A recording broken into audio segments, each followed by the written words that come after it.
Selamat malam dan selamat bertemu kembali dalam Renungan Malam God's Amazing Grace atau Kasih Karunia Allah yang Mengagumkan oleh Ellen G. White tanggal 12 April 2026. Mari kita berdoa. Bapa kami yang di sorga, Allah pencipta langit dan bumi, laut beserta segala isinya. Satu-satunya Allah yang benar, yang kami sembah selalu melalui anak-Mu Yesus Kristus. Kami bersyukur dan berterima kasih oleh sebab penyertaan dan perlindungan Bapa sepanjang hari dalam seluruh aktivitas dan pekerjaan kami. Pada malam ini, kami akan mendengarkan firman-Mu. Mohon karuniakan Roh Yesus Kristus dalam hati kami, menuntun dan mengajari kami agar dapat mengerti dan menghidupkan firman yang kami pelajari dan dengarkan. Besertalah dengan kami sepanjang malam ini, ya Bapa. Kami persembahkan doa ini di dalam nama Yesus yang adalah Tuhan dan Juru Selamat kami. Amin. Renungan malam ini akan dibacakan oleh adik Railin Singarimbun. Kepada adik Railin, kami persilahkan. Terima kasih. Selamat malam. Bacaan renungan kita pada tanggal 12 April 2026 berjudul Menyatukan Gereja.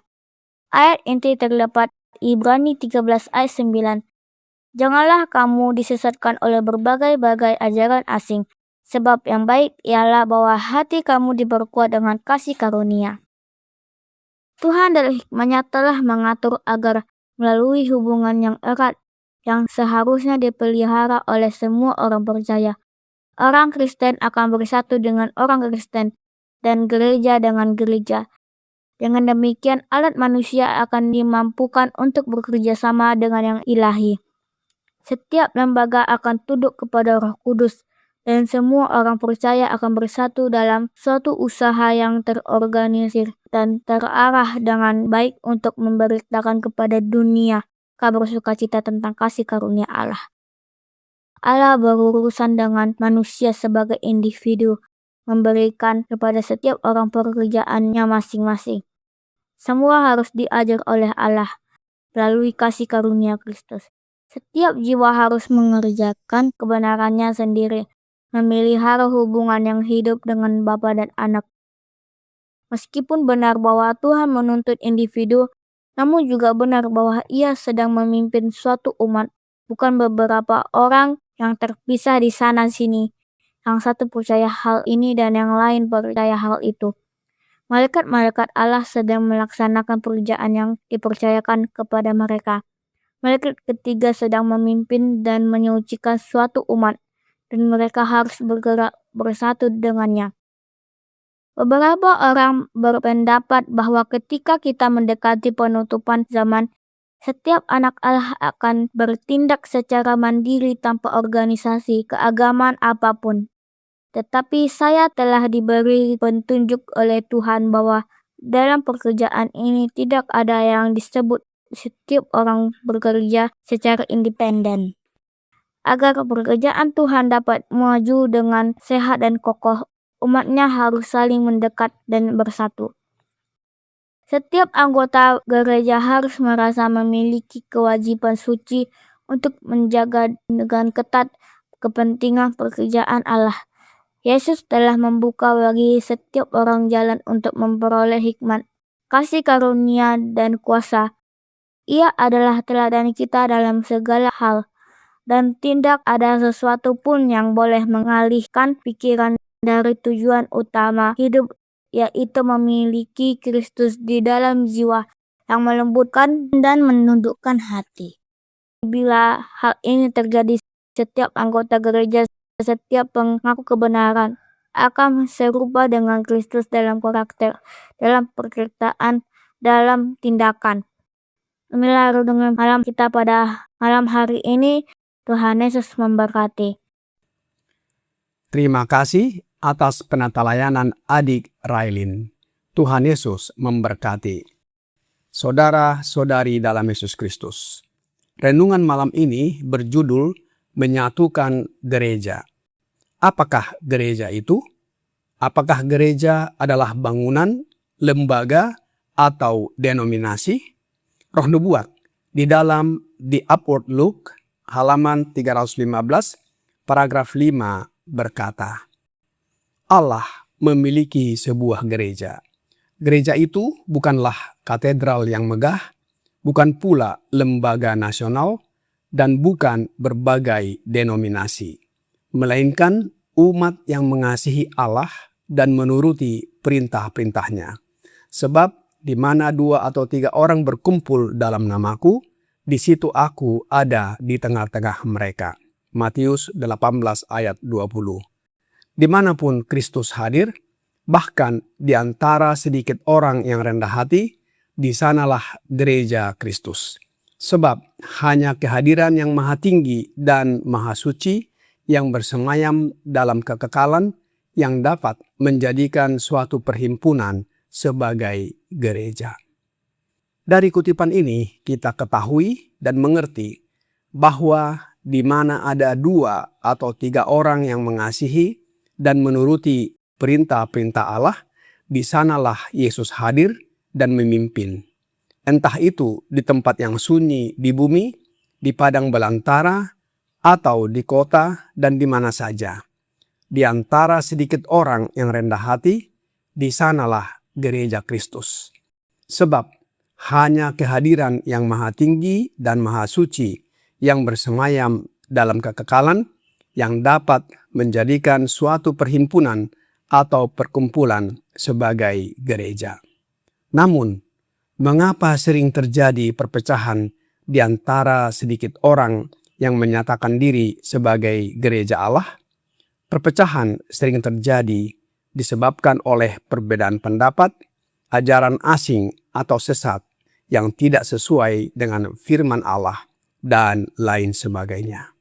Oleh sebab itu, Alkitab menasihatkan sebagaimana ayat inti di dalam renungan malam ini, Ibrani 13 ayat 9.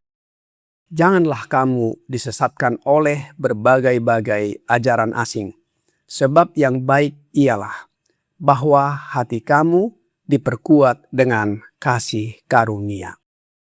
Di zaman sekarang, begitu banyak ajaran dan pandangan yang tidak selaras dengan kebenaran Alkitab yang dapat menggoyahkan iman kita.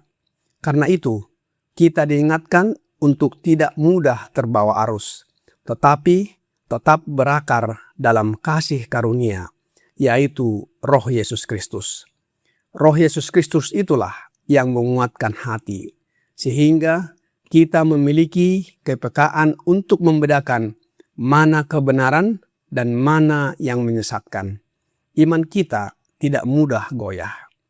Kita bukan lagi anak-anak yang diombang-ambingkan oleh rupa-rupa angin pengajaran, oleh permainan palsu manusia dalam kelicikan mereka yang menyesatkan. Efesus 4 ayat 14. Lebih lanjut, Roh Nubuat di dalam The Upward Look halaman 149 paragraf 2 berkata, kebutuhan besar kita sekarang adalah persatuan. Tidak ada satu jiwa pun yang dapat kita sia-siakan. Tuhan memanggil kita untuk bersatu dalam keselarasan dengan kebenaran Alkitab. Hal ini harus diulang-ulang dalam keluarga dan di dalam gereja. Allah menginginkan kita sebagai gerejanya bersatu dalam keselarasan dengan kebenaran firman-Nya yang dipimpin oleh Yesus dengan kehadiran Roh-Nya dalam hati kita, di mana kita dapat bekerja sama satu dengan yang lain. Allah telah menjadikan gerejanya di bumi sebagai saluran terang, dan melalui gereja itulah Ia menyampaikan maksud dan kehendak-Nya. Roh Nubuat di dalam The Acts of the Apostles halaman 163 paragraf 1 berkata, ia tidak memberikan kepada salah satu hambanya pengalaman yang terpisah dari dan bertentangan dengan pengalaman gereja itu sendiri.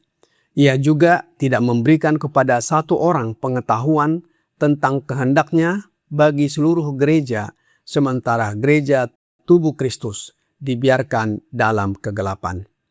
Dalam pemeliharaannya, ia menempatkan hamba-hambanya dalam hubungan yang erat dengan gerejanya, agar mereka memiliki lebih sedikit kepercayaan pada diri sendiri dan lebih banyak kepercayaan kepada orang lain yang sedang ia pimpin untuk memajukan pekerjaannya.